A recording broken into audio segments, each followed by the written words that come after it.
जय जगन्नाथ सांग मैंने मु मानसी क्रिश्चन आ गोटे मिनी ब्लॉग वीडियो को आपण मानक वेलकम करुच्ची। भिडियोटी मोर जागर बा शिवरात्रि दिन भिडियो थिला। जेहेतु एथर जागर संडे दिन पड़ता से डाडून पापा भी घर आसते ऑफिस टेंशन नाला से डाडून को धरिकी आम बाहर जाइलु पाख मंदिर को दर्शन करने को पाखापाखि जी ईश्वर मंदिर थिला 2-3 आम डिसाइड करूँ सबुठी दर्शन करके फेरबू बोली जेहेतु घरे रोसे नाला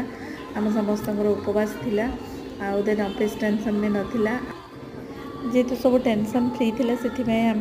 भाविलु मंदिर दर्शन करके जिते लेट हो घर को फेरबू किंतु डाडून लंच टाइम आगु ही फेरीजु। ये मंदिर देखुए डाडून केमती एंजॉय करूला जेहेतु गीत बाजुला और बहुत लोकंर कोलाहल थिला बहुत बढ़िया लगुला मंदिर में बुली बुली सब देखापी पापा मना करते एपट सेपट जावाई कि कहली छाड़ सी निजे एंजॉय करू सब जिनस को आउे ये भी दर्शन सारिक आम आउ गोटे मंदिर बाहरी जाइलु ये दर्शन सरला डाडून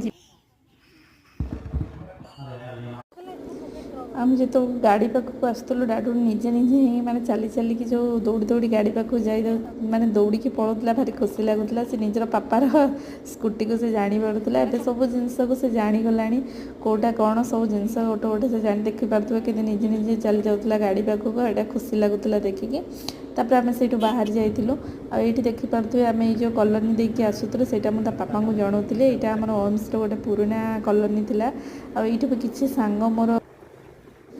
सांग मोर थे आम जो स्कूल पढ़ुलु तो ये ओम्स बस भी जाऊला पाखापाखि 3-4 जन सांग ये कॉलोनी थे समस्ते आज किए कौटी जॉब कले किए शाशु घर को पलैले आ पो पाने तो कौटी जा चाकरी फाकरी कले जाओ ये सब जिनस को देखिले पुराना कथा मन पड़गला से पापा सहित सेयार करी से आसिक आम टिस्को मंदिर पहुँच जाइलु जेहेतु जागर थिला बहुत भिड़ थिला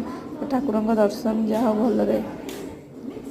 जाओ ठाकुर दर्शन टी पाइली आ डाडून को पापा बाहर धरिकी छिड़ा होते कारण एत भिड़र मुझे आनीपार नी मुझे ठाकुर दर्शन कली ये जगन्नाथ महाप्रभु भी दर्शन कली आ देखिपे आमर यहाँ टिस्को मंदिर ये बहुत भिड़ था डाडून तार बाहर टी एंजॉय कला एमती एंजॉय करके आम घर को फेरी आसलु। जब वीडियो आपण मानक भल लगुव तो लाइक करेंगे शेयर करेंगे चैनल को सब्सक्राइब करेंगे।